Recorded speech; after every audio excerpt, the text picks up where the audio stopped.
Assalamualaikum warahmatullahi wabarakatuh. Saya Wela Anggren Pratiwi, mahasiswi Administrasi Publik 2019 FISIP Universitas Riau.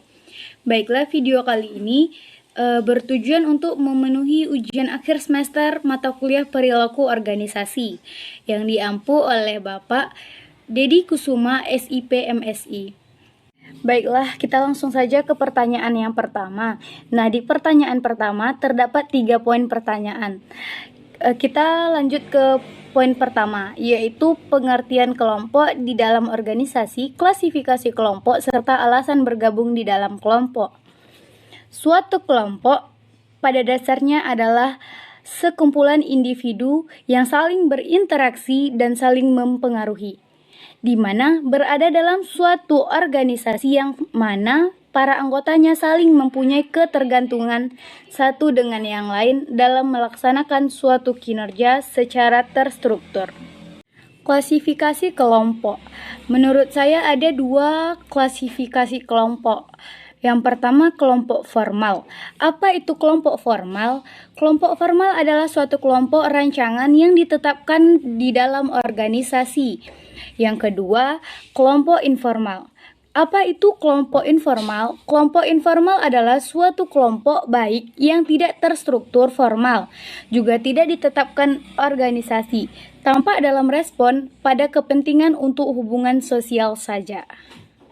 Alasan seorang individu ikut bergabung ke dalam suatu kelompok atau organisasi adalah di mana adanya kesamaan minat, sikap, serta keyakinan dari diri individu tersebut terhadap kelompok yang akan diikutinya.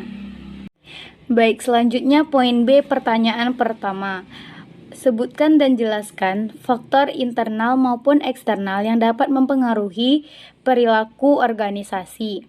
Faktor internal adalah faktor yang berasal dari dalam, perubahan yang dapat memengaruhi suatu organisasi beserta kegiatannya. Contohnya itu motivasi. Motivasi adalah keinginan untuk melakukan sesuatu dan menentukan kemampuan bertindak untuk memuaskan kebutuhan individu. Motivasi memiliki hubungan yang sangat erat dengan perilaku. Dapat terwujud dalam 6 variasi, di mana sebuah perilaku hanya dapat dilandasi oleh sebuah motivasi. Sedangkan faktor eksternal berasal dari luar organisasi, biasanya disebut sebagai faktor lingkungan. Adapun faktor eksternal yang dimaksud antara lain politik, hukum, kebudayaan, teknologi, sumber daya alam, demografi, dan sosiologi. Baik, selanjutnya poin C, pertanyaan pertama. Bagaimana hubungan budaya organisasi dengan perilaku organisasi? Budaya organisasi sangat berpengaruh sekali terhadap perilaku dalam sebuah organisasi. Karena organisasi melibatkan ekspektasi, nilai, serta sikap bersama yang dapat memberikan pengaruh pada individu, kelompok, maupun proses organisasi itu sendiri.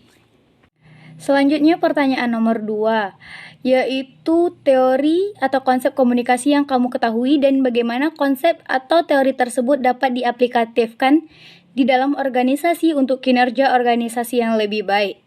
Salah satu teori komunikasi adalah teori public relation. Teori ini menyatakan bahwa public relation adalah keseluruhan upaya yang dilakukan secara terencana dan berkesinambungan. Upaya ini dilakukan dalam rangka menciptakan dan memelihara niat baik serta saling pengertian di antara organisasi dan kelayakannya. Salah satu ahli yang mengemukakan teori ini adalah Jeff Kent. Contoh penerapannya dalam PT Indofood Sukses Makmur, dalam perusahaan yang sudah memiliki nama baik dan citra baik di masyarakat karena banyaknya produk yang dihasilkannya. Perusahaan yang telah mempekerjakan kurang lebih 9.000 karyawan untuk memenuhi target pemasaran produknya.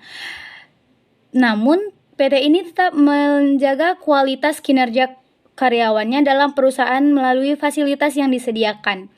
Adapun fasilitasnya adalah jaminan sosial, bantuan duka cita, bantuan kacamata, bantuan rawat jalan, bantuan rawat inap bagi karyawan yang sakit. Selain itu ada penghargaan kepada karyawan terbaik setiap tahunnya.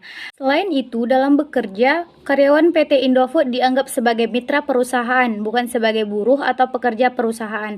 Dan dalam hal ini tentunya berdampak kepada PT Indofood di mana kegiatan kinerja produk tetap terjaga.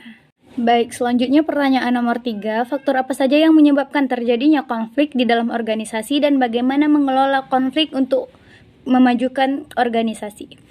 Faktor yang menyebabkan terjadinya konflik yang pertama itu faktor komunikasi. Disebabkan oleh kesalahan komunikasi atau komunikasi yang kurang baik antara bawahan dan atasan.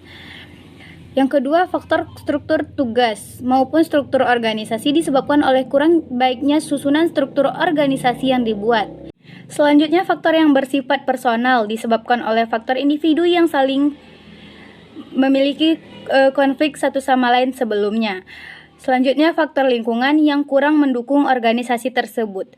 Konflik tidak terjadi begitu saja tanpa adanya alasan, sebab terjadinya konflik dalam organisasi yaitu seperti perbedaan individu yang meliputi perbedaan pendirian dan perasaan, perbedaan latar belakang kebudayaan sehingga membentuk pribadi-pribadi yang berbeda pula. Perbedaan kepentingan individu dan kelompok, perubahan-perubahan nilai yang cepat dalam mendadak dalam masyarakat dan perbedaan pola interaksi satu dengan yang lainnya. Dengan perbedaan-perbedaan tersebut, maka konflik dapat terjadi. Perlu kita sadari bahwa konflik dalam organisasi tidak selalu berdampak negatif. Namun ada kalanya, konflik dapat berdampak positif yang dapat dipandang sebagai peluang untuk pertumbuhan organisasi dan dapat dijadikan sebagai penguat hubungan antara tim kerja atau individu di dalamnya. Konflik dalam organisasi tidak dapat kita hindari, namun dapat kita kelola agar keberadaannya tidak merugikan organisasi, yaitu dengan cara berkompetensi, menghadiri konflik, akomodasi, kompromi, dan kolaborasi. Selanjutnya pertanyaan nomor 4, sumber kekuasaan dalam organisasi serta bagaimana sumber kekuasaan dapat mempengaruhi perilaku organisasi.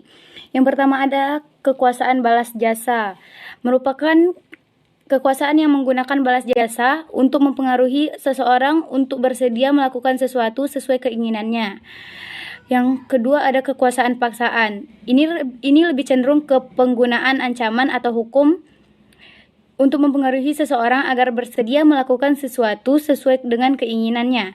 Selanjutnya ada kekuasaan rujukan, di mana kekuasaan ini diperoleh atas dasar kekaguman, keteladanan, karisma, dan kepribadian dari seorang pemimpin. Selanjutnya ada kekuasaan yang sah.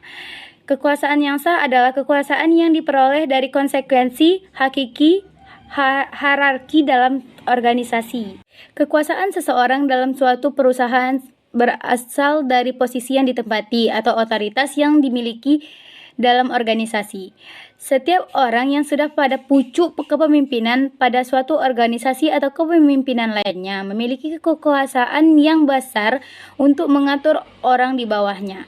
Sebagaimana pemimpin harus menggunakan kekuasaan dengan efektif, sehingga mampu menumbuhkan motivasi bawahan untuk bekerja dan melaksanakan tugas dengan baik dan lebih baik lagi. Baik, selanjutnya pertanyaan yang kelima, pertimbangan apa saja yang digunakan dalam merancang struktur organisasi yang efektif, serta bagaimana pengelolaan organisasi yang dapat meminimal terjadinya stres bagi para pegawai.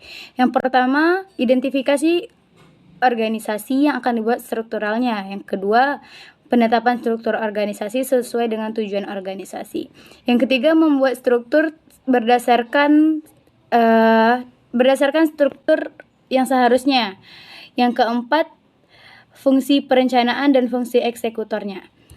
Baik, bagaimana cara untuk meminimal stres? Yang pertama itu harus mengurangi otoriter terhadap karyawannya. Yang kedua, harus menjaga komunikasi dengan pegawai dan tidak menuntut hal yang tidak diinginkan, yang tidak sesuai dengan kemampuan karyawan. Baik, sekian video saya kali ini. Mohon maaf jika ada terjadinya kesalahan. Terima kasih telah menonton. Wassalamualaikum warahmatullahi wabarakatuh.